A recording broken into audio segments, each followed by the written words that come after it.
Good morning, everybody. It is 8:30 in the evening on Friday, July 12th, and I hope everybody had a good end to their work week, if it was your work week. I'm glad that this week is over. It went by relatively quickly, but, kind of a whimper more than a bang. Maybe that's a good thing. I don't know.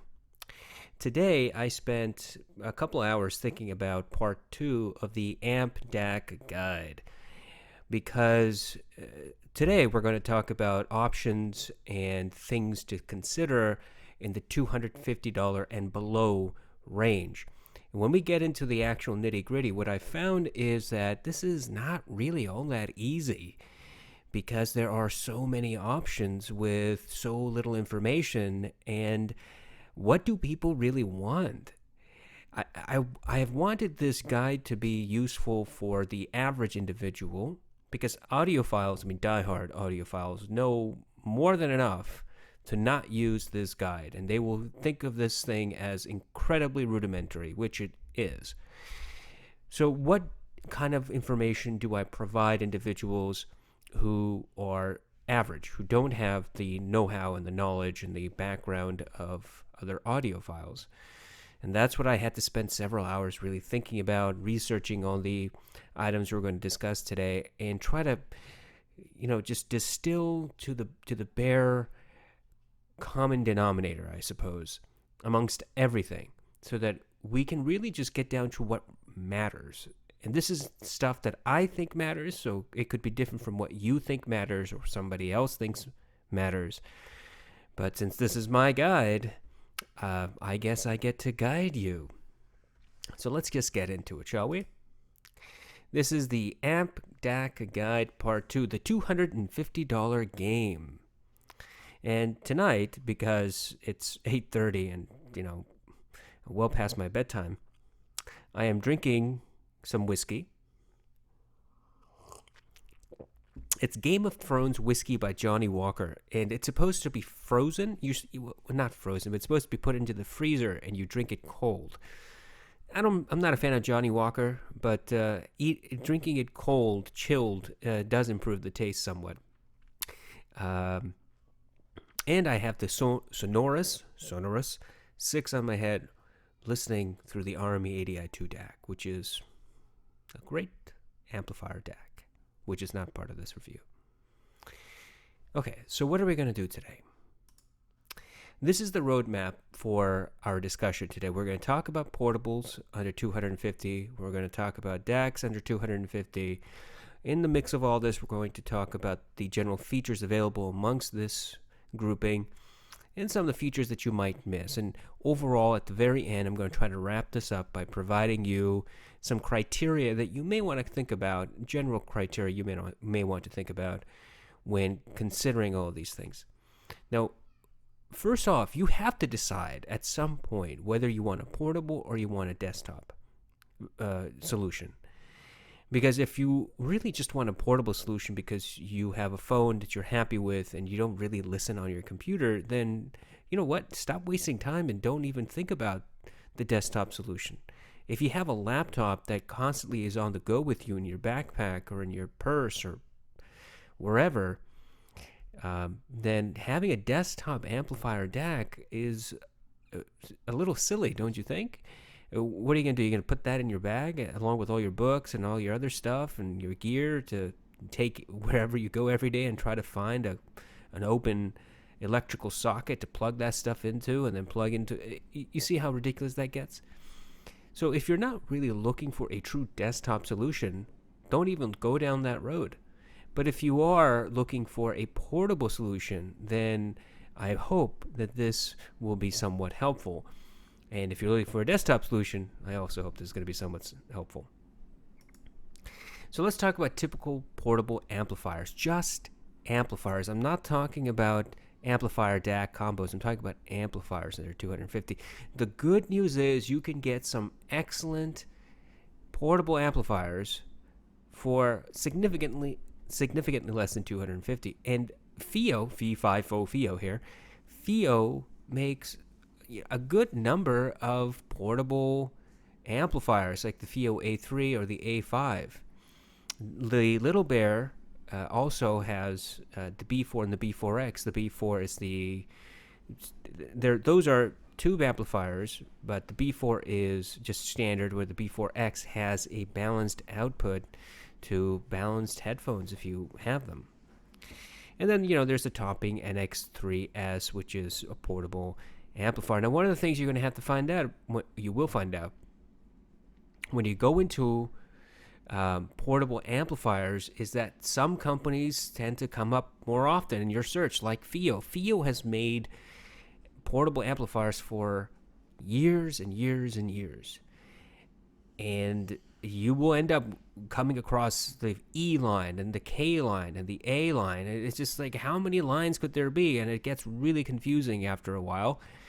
And you may want to just go to FiiO's website to find the most recent version of their portable amplifier, and just not go down the road of accidentally purchasing something that's 5, 6, 7 years old.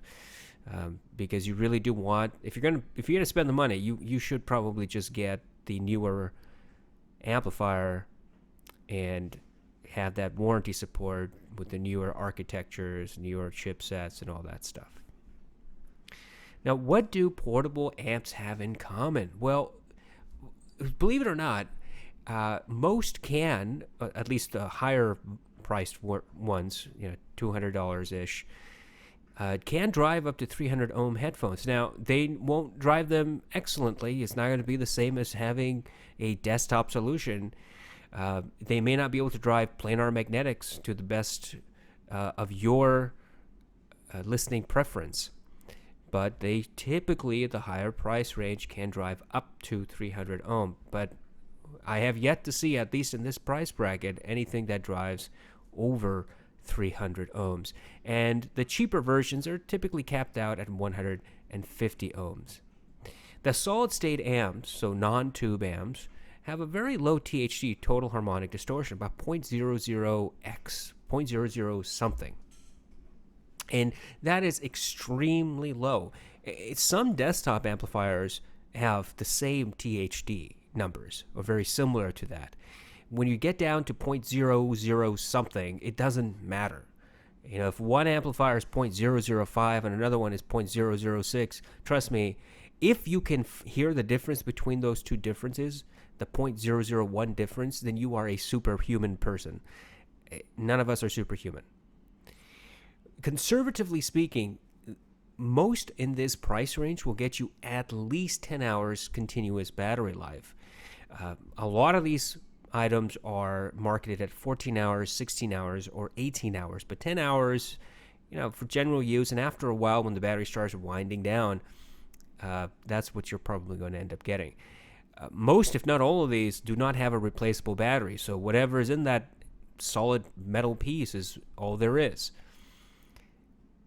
They mostly do have bass boost functions in the portable amps, and it's just a switch you click on, and that changes the bass reproduction. And sometimes it's noticeable, sometimes it's not. Sometimes you really like it, sometimes you really don't like it. It all depends on the manufacturer and how they implement it. I guess you could call it a filter, but it's not much of a filter. It just amplifies a certain frequency more than the others. Most of these things are now of excellent construction. Metal, aluminum, they've been machined. They have round edges or sharp edges, and they just look modern. So if you are concerned about the looks, rest assured, in my opinion, they do look fairly good. Connection to sources by 3.5 millimeter jumper cable. It's widely compatible, but the problem is that you're going to introduce some noise in that transfer. So that means that if you have your phone and you want to amplify using a portable amp, you're going to need a 3.5 millimeter jumper cable, which typically does come included in the package. And if not, then go to FiiO's website. FiiO makes these jumper cables at the perfect length, and they're good quality. And that's the first place I would look if you need jumper cables. But that's, you're not getting the highest quality sound. You're just taking the 3.5 millimeter sound that you get from your phone, for example, and amplifying that.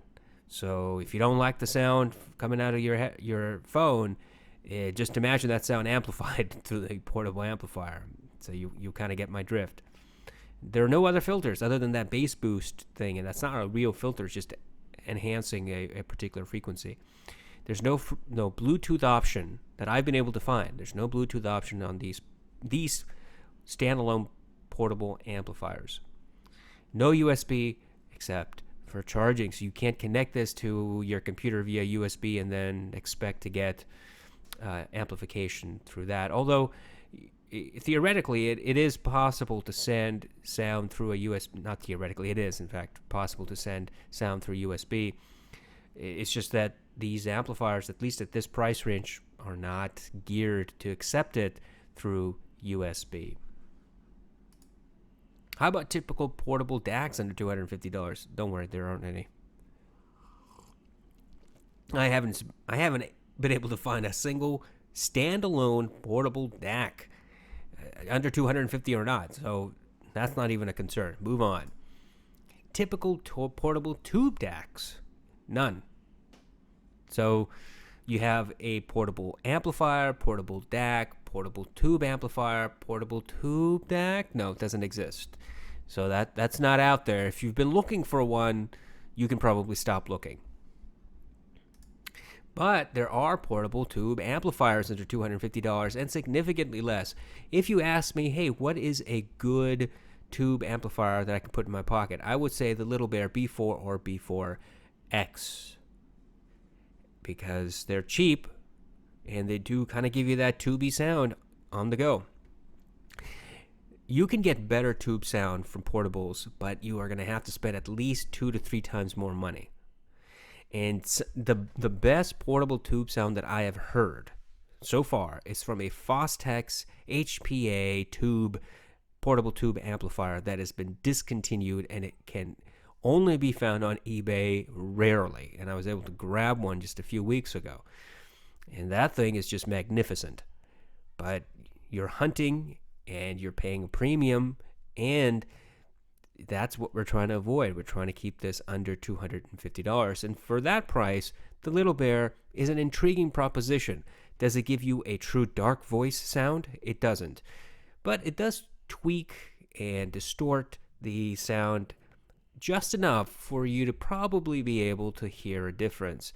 Will everybody hear a difference? No, I doubt it. And sometimes you won't be able to pinpoint exactly what the difference is, but you might be able to say to yourself, I think I hear a difference. Well, that's the nature of a $100 portable tube amp. What about portable tube amps? What do they have in common? Well, portable tube amps have acoustic differences, might be slight, right? Like I just said, whether you use the Little Bear or you find something else out there that's about $100 or up to $250, the sonic difference may not be enough for you.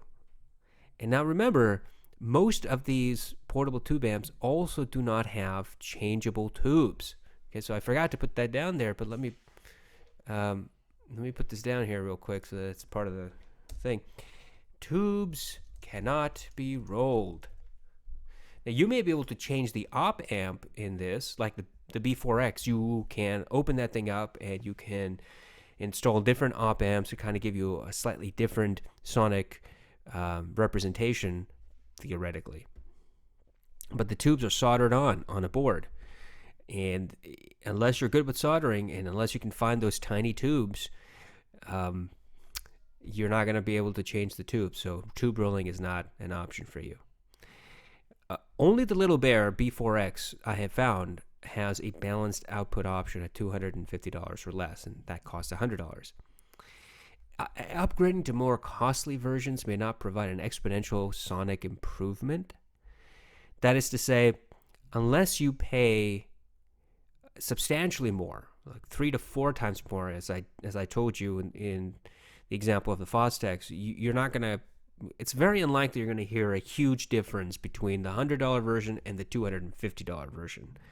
You should definitely try to look for comparisons between the $100 and the $250 and try to find out what is the sound really doing for the $250.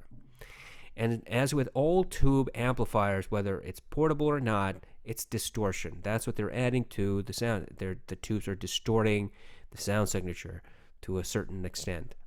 And the characteristic comes from not just the op amps, but also the tube that has been included in the amplifier. What about typical portable combos under $250? Well, you get a lot. There are a plethora of options. There's FiOS, obviously FiOS, Q1, K3, X-Duo, Topping NX4, Onkyo DAC, HA200. The AudioQuest Dragonfly, although that is a USB, you can still take it with you and you can attach it to your phone if you want, as we demonstrated in the previous video. So these are just a handful of various types, and you see that they go from $100 all the way to $200 or more if you get, say, the Dragonfly Cobalt, which is I think $300 right now, but it'll come down to about $250 in the next couple of months when there's a sale. What do portable combos have in common? Well, they sometimes have balance options available. They can be used as USB DAC mode, so you can get a portable combo, and if you need a desktop solution for, quote, desktop solution for your laptop, plug it into your USB port, and now you've got the portable's DAC and its amplifier, and you're getting the music streamed through the USB from your computer. And for a lot of people, that is a good option to going up and buying something much more expensive and getting a desktop version of it. And it's on the go, always available to you. But one of the things I would caution you is to make sure, if that's an option you're looking for, is to make sure that once plugged into the USB, that the DAC amp is not only receiving data, but it is the unit itself is also being charged at the same time. Sometimes when you get these really cheap Chinese knockoffs, what happens is you're getting that data, the music, through the USB, and all of a sudden it dies because, come to find out, it's not charging while it's in USB DAC mode. And you really want to be careful and research to make sure you avoid that type of scenario. A lot of these portables have AKM or Sabre DACs. I have yet to find one that is a Wolfson DAC or some other type of DAC. Sabre and AKM seem to have cornered the market on this, and I don't know how they did it. Maybe it's because they're just really pricing these things pretty efficiently. A lot of these portable combos do not have Bluetooth built in, to the exception of maybe the X-Duo. You can get a Bluetooth module from X-Duo for the X-Duo amplifier itself, the combo itself. I'm not quite sure how much that module costs, but the X-Duo itself is about $180. So I assume that the module is not going to exceed the $180 that the unit costs. So I assume it's going to be about $50 or $60, but I haven't seen a price on that. And it wasn't on X-Duo's website, at least when I looked yesterday. This is a good solution for phone use because you got your amp and you got your DAC, and if you don't like the DAC, you don't like the sound out of your phone, hey, forget it.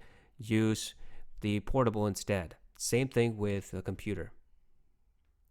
Now, one of the things that I do want to point out is that even though you can use this with your computer, your laptop, for example, you're not going to get a whole lot of power, because it's being powered by internal battery or by your computer's 5-volt USB port or 2.5-volt USB port.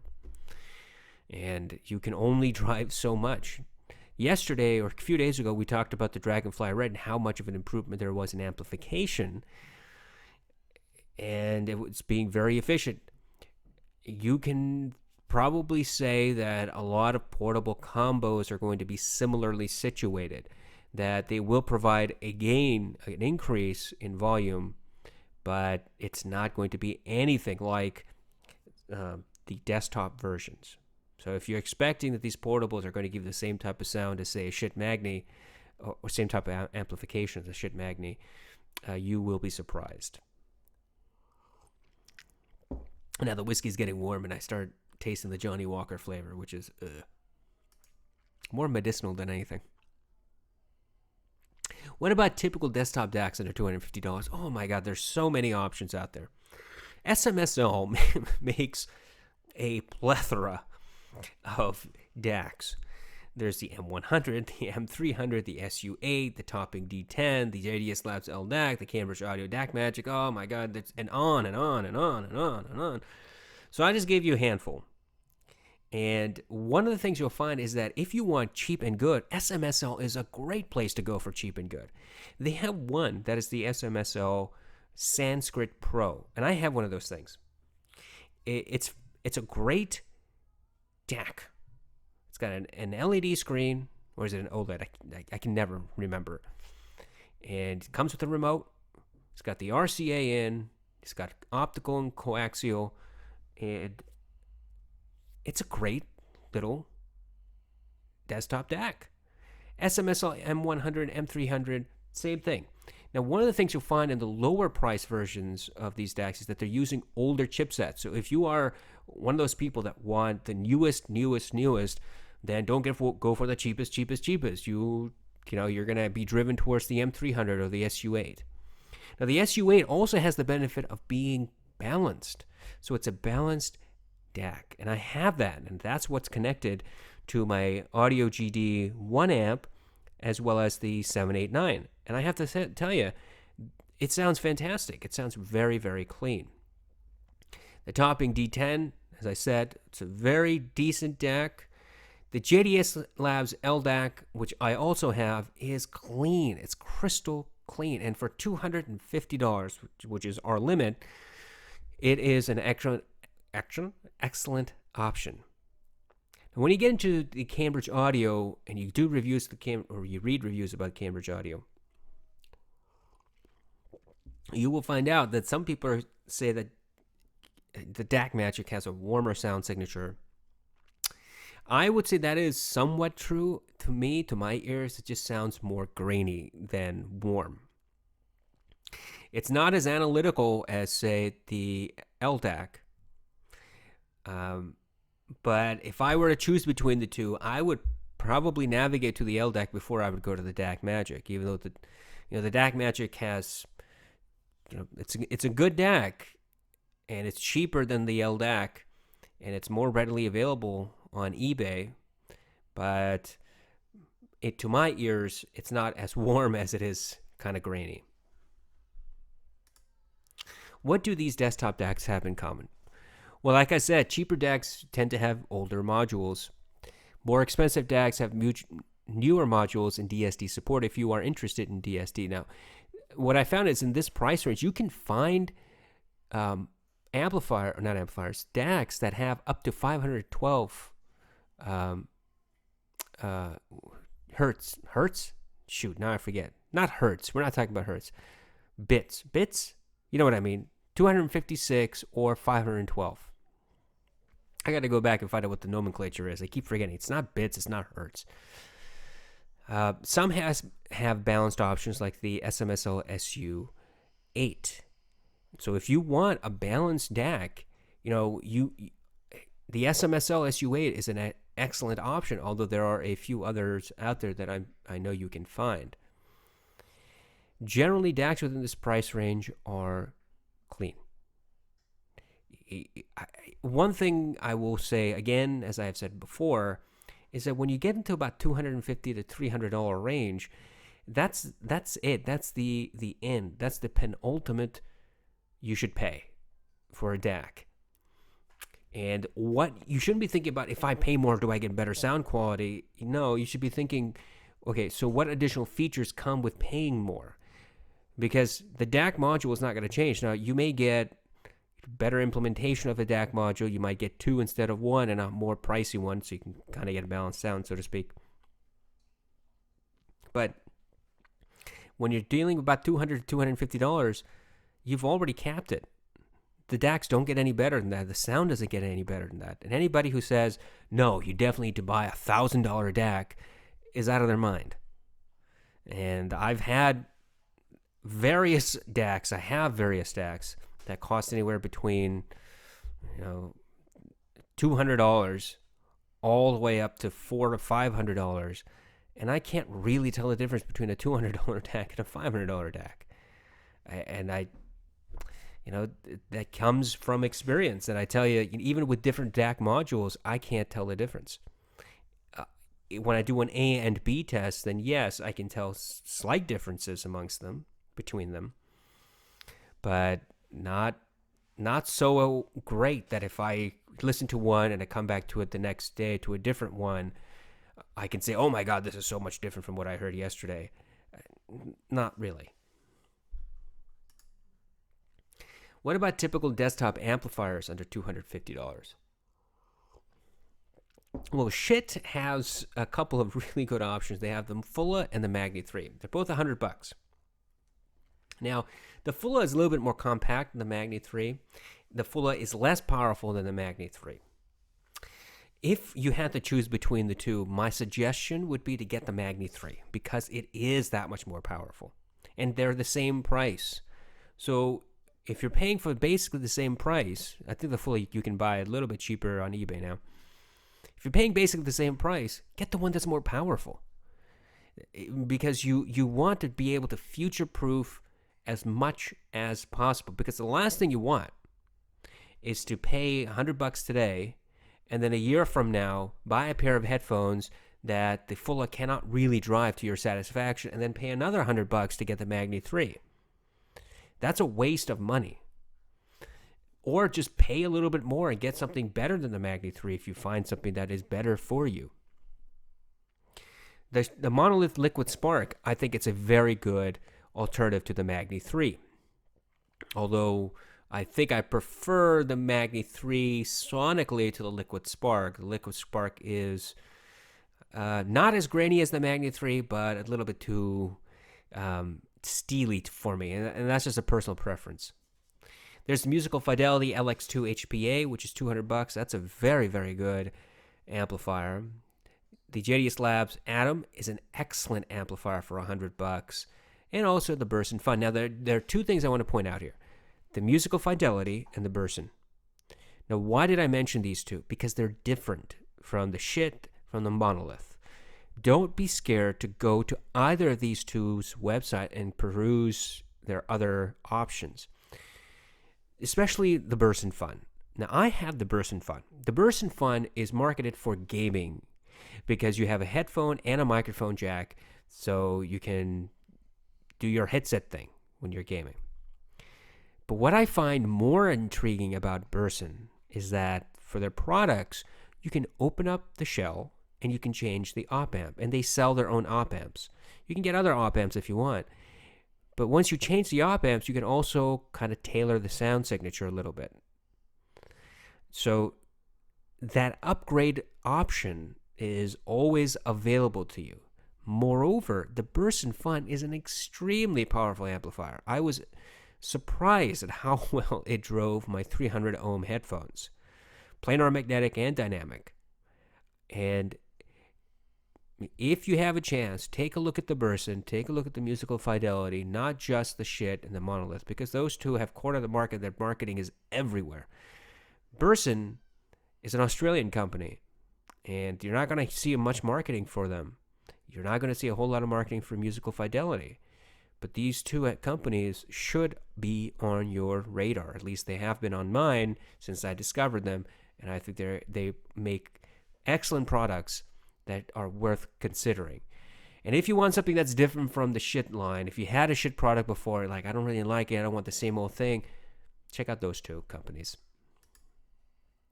What do desktop amps have in common? Oh, God, this whiskey gets worse the warmer it gets. Oh, my God. Oh. Some have upgradable components like the Burson. Low THD 0.00x, typically. And once you get into the 0.00 territory, it doesn't matter what the next number is.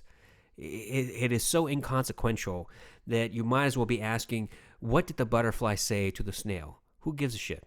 Who cares what the butterfly said to the snail? The snail wasn't even paying attention. Powerful enough to drive most headphones, like the Schiit Magni.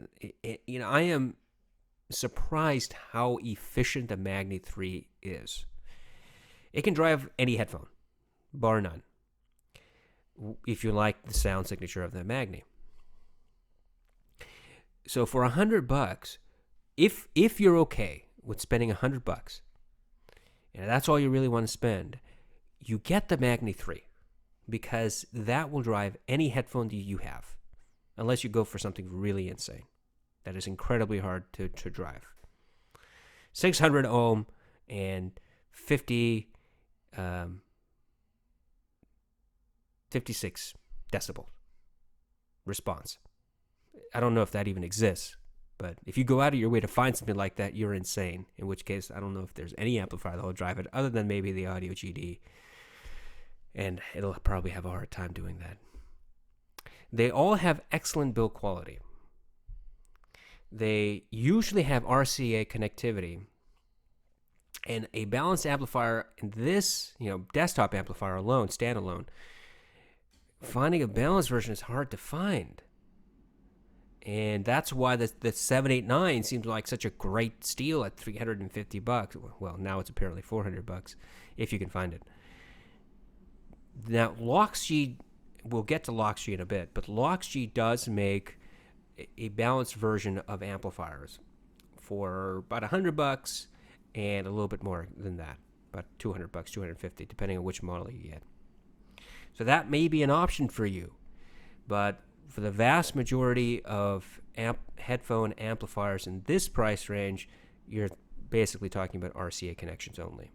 And all these amplifiers are fairly small, if that is of any concern.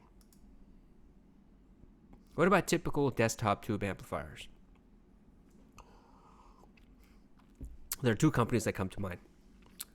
Dark Voice and Sabage. Now, the Dark Voice you can find on Massdrop, or you were able to. I think their drop ended for about $200. If you go on eBay, these things are constantly available on eBay for between $250 and $300. Now, this exceeds our $250 price range, but I believe that the Dark Voice is that good that spending the additional $50 is probably warranted. Moreover, if you are on Amazon, if you check Amazon, every once in a while you will find a used or refurbished Dark Voice for about $200 to $250. Sabage also makes many versions of tube amplifiers, anywhere from between $70 all the way to $200. They also make really tiny tube amplifiers, like they're palm-sized. Avoid those. I have one of those. I don't hear a sonic difference. I don't think that those are really worth the price that you pay for them, $50, $60, $70. Just avoid that and get something that is really, truly a desktop amplifier. What do desktop tube amps have in common? Well, they don't have any built-in DACs. They add distortion, obviously. And cheaper models sometimes do not have tube rolling. So if you're going to get a tube amplifier, make sure you can roll the tubes, meaning you can replace the tubes. If you get a desktop amplifier, you pay $150 for it, and you bring it home, and then you realize you can't change the tubes, and you hate the sound, you're stuck, and you've wasted that money. Which is why, once again, the Dark Voice, in my opinion, is an excellent option for most people. It certainly is for me. What about typical desktop combos under $250? There's a few of them. There's a Loxg D20. We talked about Loxg before. There's the iFi IDSD Black Label. This is the nano version, which is not the micro. The micro is the big, robust thing that costs $500. This is the little version. The Fosix HPA4. I have the Fosix HPA4, and I have to tell you, it's an excellent amplifier DAC. It's typically MSRP at $350, but you can find it for about $250 or less. I got mine that was used for about $200. And if you go on eBay, I'm fairly certain after maybe a little bit of time of searching, you'll be able to find several of these for under $250. The Topping DX3, $220. Topping makes good products. You see them often on Massdrop. They are competitively priced. But I think Loxg is kind of stepping into that realm now because Loxg is making very good, intriguing items for $100, $200, $250. And that territory typically has been for Topping to just introduce a plethora of items that sell on Massdrop for a little bit less. You can find on eBay. You can get on AliExpress. But Loxg is kind of shoving its way in, providing a few more features to the Topping, including balanced. Oops. What desktop combos have in common? What do they have in common? Combos typically have newer DAC modules if you're interested in that. Low THD. They sometimes have filters. They do have DSG support. At this price, not particularly powerful for about $250, but good enough to drive, 300 ohm headphones reasonably well. There are some headphones that are 300 ohms that you will not be able to drive very well, not get them loud enough. So you have to pay particular attention to the power output for the amplifier you're interested in. And they don't have Bluetooth option. Now you might say, why do you want a Bluetooth option for a desktop? Well, sometimes you want to be able to just not turn on your computer. You have your phone, you have something playing, maybe it's an audiobook or whatever, and you want to listen to it on your good headphones. Linking it to your desktop amplifier DAC combo over Bluetooth and just putting on your good headphones, maybe that's a reason why you may want a Bluetooth option. Now, theoretically, could you get a Bluetooth adapter and plug that into the 3.5 millimeter port and then, or the RCA port in the back? I think that you can do that. There are Bluetooth adapters that indeed allow you to do that, but that's not like another $50 or $60 or $70, and that doesn't really justify that once or twice or three times that you may want to use that functionality. I don't know. Maybe people want to use it more often. Let's talk about pros and cons. Let's get into a little bit of the analysis here. What are the benefits of portable amps versus combo? Look, if you're happy with the DAC in your source, then just get the amp. You don't need to spend the extra money on the combo. And as we've seen, portable amps are relatively cheap, 50, 60, $70. You'll get some pretty good amps out there. But cheaper, though, pricier versions will be the same price as a combo. Meaning you can find a pricier amplifier for about $150 or so. At that point, you're creeping into the combo scenario. And maybe you should just consider the combo at that point. Look, if you're looking for an amplifier, portable amplifier, my concern is that you might actually be looking for somebody that gets you better sound than what you're getting, not just amplification. So you have to be very honest with yourself. Do you like the sound and you just want more amplification? Or do you not like the sound? Meaning you get muffled sound. It's not very detailed. It's very tinny. It sounds hollow, or whatever the issue might be from your phone or other source. If that's the case, getting the amplifier is not going to change that sound signature. It's just going to amplify it. So if you're not happy with the sound signature, get a combo instead. What are disadvantages of portable amps versus combos? Well, there's no sonic improvement, as I said. If you're looking for a change in the sound, you need the DAC. And so, therefore, you need the combo. If you choose to upgrade to another DAC, you're carrying a stack with cables. So, meaning, let's say you have your phone and you buy a portable amp only. Well, now you got the phone and then you got the amp, and you're going to connect that by 3.5 millimeter. Well, then later on, you decide, I don't really like the sound signature. I'm going to get something else. I'm going to get a DAC. Well, as we saw, there's no such thing as a portable DAC standalone, at least none that I've been able to find. So you go out and you buy something else like a combo. Well, now you wasted money on that amplifier and you've purchased a combo. Let's say you don't like the amplification from that combo. Let's say you love the DAC from that combo. Okay, so then you get your phone, you connect to the DAC on that new portable, and then you connect that DAC to the amplifier that you previously purchased, and now you've got this giant hamburger of gadgets. and good luck trying to fit that in your pocket and not look like a doofus. So that's why I tell you, like I said before, maybe the combo is the better option, because I'm concerned that people sometimes when they're looking for portables aren't really looking for amplification. Instead, what they're thinking in their mind is, I want better sound. Well, better sound or changed sound really does come with better implementation of the DAC chipset.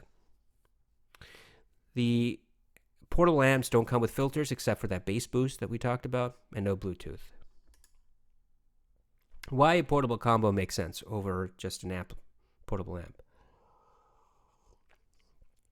Overall sonic improvement will be noticeable for the most part, depending on how bad your source is, your phone, for example. Size of a combo is approximately the same as a standalone DAC. Some have Bluetooth options for wireless connection to source, like the X Duo has a Bluetooth module add-on. Can double as a USB DAC for a computer, and choices aplenty. There are so many portable combos out there for you to see on Amazon and AliExpress and eBay.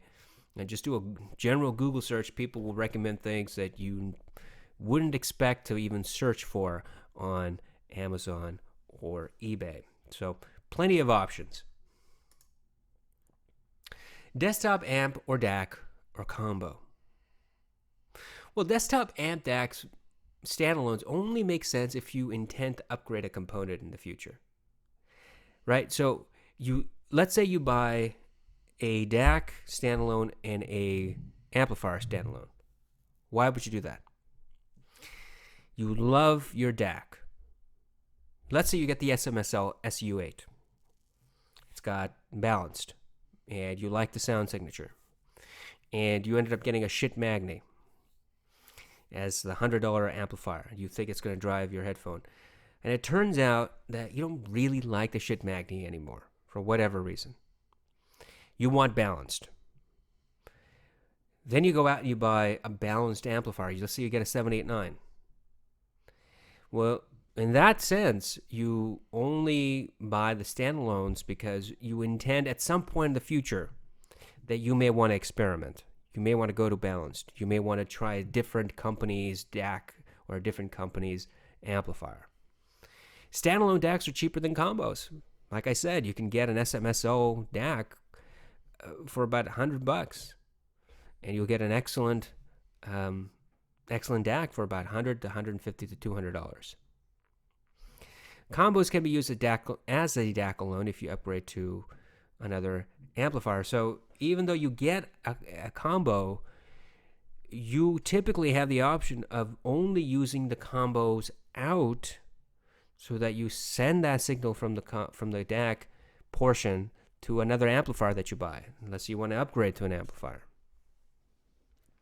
And I'll give you an example. Let's say you buy the Monolith THX desktop, because that comes with a built-in DAC. And you listen to it, and then you buy a 789.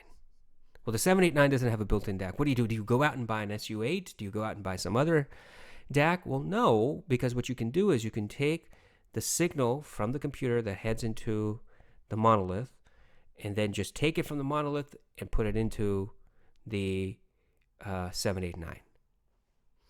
So combos, most of the time, do have the option of outputting from their DAC into another amplifier. And as I said, standalones allow you to experiment with different manufacturers as well.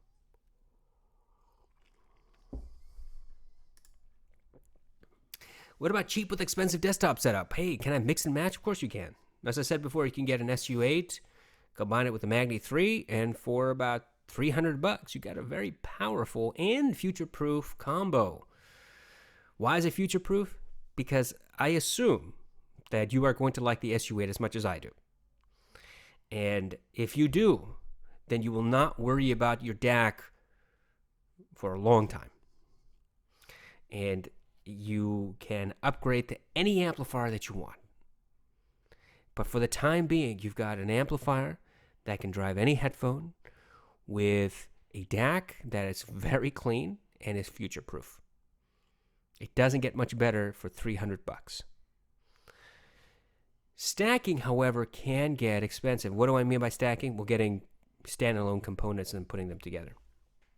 Stacking can get expensive because if you haven't decided wisely to future-proof your purchase, then say 5 years from now or 2 years from now or tomorrow, you may say, God, I really want a DAC that has filters.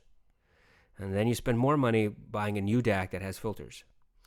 Or you say, I really want a DAC that has balance. You go out and buy another DAC that has balanced options. Or you say to yourself, God, I really don't know if I really like this older AKM DAC chipset. Maybe I want the new 4497 EQ with all the EQ options and the filters. And so you go out and spend more money on that. So when you're doing the stacking, just make sure that you have a list of criteria, like we talked about in the first video, that you have a list of criteria that you want. And then you go out and you try to find that thing as close a match as you can get. Because if you don't, you're just going to end up spending more and more and more money and get into this weird spiral where the more money that you spend, the less happy that you become. Can you combine a combo with a combo? Yeah, theoretically it's possible. Why would you want to do that? Why would you want to take a desktop combo DAC amp and then plug a portable DAC amp to it? I don't understand why anybody would do that. So you get the signal from your computer, put it into your desktop DAC amp, take the signal from the DAC portion of that DAC amp, and send it to the amplification portion of the portable. It makes no sense. Nor does it make sense, really, the output from the computer to a portable DAC amp and then send that signal to a desktop amplifier DAC amp unless, of course, you have a very old DAC amp and the DAC has just died and you like the portable sound, then yes, that probably is good justification. Yes, you can do combo with combo, but it's not really all that beneficial unless you have a very specific case use, as I've just indicated. What should you consider for portables? Well, look, here's my thing. I think you should just skip the standalone amp portion, because I think what happens is that if you're buying a portable, you're really doing it for your phone or your tablet. And my concern is that you may actually be buying an amplifier thinking that you're going to get better sound. You don't get better sound, you just get amplified sound that's already coming out. And if you don't like the sound from your phone now, you may like it even less when it's being amplified that much more. Moreover, there are more options for portable combos than there are for portable amps alone. And you should, I think, consider spending more to get the Bluetooth option, because it is, it can get irritating having wires all over the place in your pocket. Having your phone in one pocket and having, say, the Q5 in another pocket, which is a more expensive, obviously much more expensive DAC amp. But having that in the other pocket, it's less clutter, and you can leave your phone somewhere on your desk and walk around the house with the Q5 in your pocket, and now you're not carrying two devices. But that's just me. Just consider that in your life and see if that would make a difference for you. The more features, the better the experience. More filters, USB DAC option, things of that nature. And then, hey, have you considered a digital audio player with full Android on there? Think about that. Digital audio players get you newer DAC chipsets and very good amplification. You can get those options for anywhere between $150 to, sky's the limit, $500 really, or more. But if you don't want to have your phone with you all the time and you're more concerned about the sound, then a digital audio player might be a good alternative, because there's so many of them and they have so many different DAC chipsets and so many different ways to get different sounds, different tonalities, theoretically, because of the different DAC chipsets, that you have a whole field, a whole swath of options available to you. So consider a DAP. What should you consider for desktops? I think DACs around $250 to $300 should be the limit. Paying more, it's not going to get you better sound. You might get you better features, more features, but not better sound. That's the plateau. Consider if you will want to tinker with an amplifier in the future. If so, then yeah, you should get standalones. Consider buying a standalone DAC that meets your criteria and run switches to any future amp upgrade. So, meaning, let's say you get the SU8 and you love the SU8. Stick with the SU8 unless you have a specific reason why you want to get a different DAC. With the SU8, you can get splitters. You can get an XLR splitter for balanced to various balanced amplifiers if you end up buying more amplifiers that are balanced. Or you can get an RCA splitter. And you can have a whole range of standalone amplifiers all being run from the SMSO. And trust me on this, you will have fewer driver issues on Mac and on Windows if you're using one DAC. And as I said yesterday, I have had the hardest time getting 6, 7, 8, 9, 10, 11, 12 different DACs to be recognized on my Mac because the drivers simply kind of butt heads every once in a while. What about criteria for standalone desktop DACs? Consider multiple connections. Make sure it's got RCA, coaxial, optical, and balance because you want to future-proof. You know, most DACs are going to come with RCA and coaxial. A lot of them will come with optical. Most will not come with balanced. And if you really, really want to future-proof yourself, and if you say to yourself, one day I want to buy the 789 or the Monolith or something else, get the balanced. Get it now so that you're not worrying about it later when you're hunting for a 789 and you find one and you're ready to put down $750 for it, then you don't have to say, oh my God, I have to spend another $200 for an SU8. You've already spent that money a year ago. And you don't have to make a justification to your wife or your girlfriend or your boyfriend or your husband that really it's not $750, it's really $1,000. I'm sorry I forgot to tell you because I need to buy a DAC. You already have that. And frankly, I don't think filters are all that helpful. I think they make very little sonic difference. Every once in a while you hear a slight difference, and sometimes it's good, sometimes it's bad. It's a really hit and miss sort of thing. So in that sense, I think that AKM's 4497 EQ is really a big gimmick. Yes, you hear some tonal differences, sonic differences. Now, whether or not that's great is a personal preference. I just don't think they're good enough to justify a hike in price for the EQ, for the filters alone. And standalone desktop DACs tend to have low noise, as we've talked about previously. What about criteria for standalone DAC amps, desktop amps? Generally, they have very low total harmonic distortion, 0.00 something, which is plenty small. You may want to consider a tube or solid state. Now, which one do you want?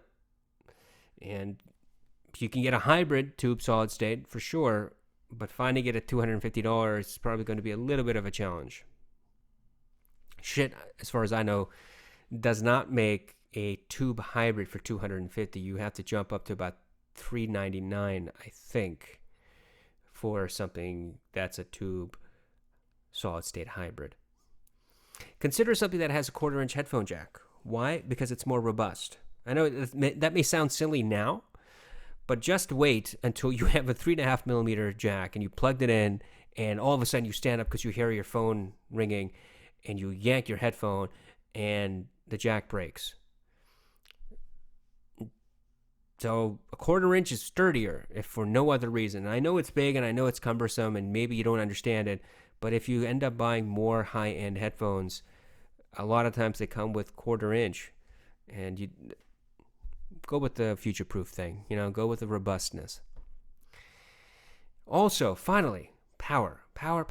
You should consider an amp that can drive at least or up to 300 ohms. Anything less, it's not worth it. Don't spend the money. Don't waste your time. Get an amplifier that can drive at least 300 ohm headphones. And based upon your understanding of what your headphones, the response is, resistance and responses, make sure that you get an amplifier that can drive those headphones loud enough for you. Because if your amplifier sounds barely any better than your telephone, your cell phone, plugged into your headphone, then it's not an upgrade.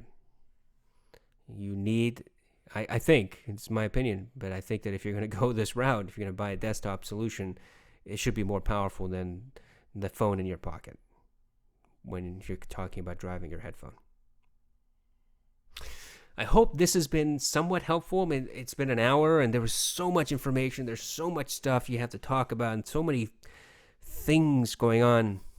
I mean, you can get much deeper into this. You can get, weird permutations of all sorts of experiments, and that's fine. Which is why yesterday in part 1, we started talking about the things that you should consider when you start going down this road of choosing an amplifier DAC solution. Now that we have that kind of criteria, that mindset, we get into the nitty-gritty, and all of a sudden we find that there's so many options, and what do we get? And this is the only way I can think of breaking things down and trying to explain, look, these are the various options available, and this is basically the stuff that's out there, and distilling it to the lowest common denominator to try to make it as useful and helpful as possible. And so with that, I hope that this has been helpful to you. I hope that this has been at least somewhat of a learning experience. I know this whole journey has been a learning experience for me. I thank all of you very much for subscribing. Thank you so much for your comments, your suggestions. If you have any comments or suggestions about this video, I would really appreciate it. I'm happy always to discuss with anyone. Just leave a comment. So next time, we're going to do basically the same analysis, but for $500. And you'll notice that once you jump up from $250 to about $500, there may not be such a huge difference. Newsflash, jumping up, doubling the price doesn't really mean that you double the benefit. But we'll come to that when we come to that. Thank you so much. Have a wonderful Friday night, and I hope you enjoy your Friday. I was going to say Saturday, and then I almost said Sunday, but your Friday. And I hope you also enjoy your weekend, your Saturday morning, and your Sunday. Have a wonderful night.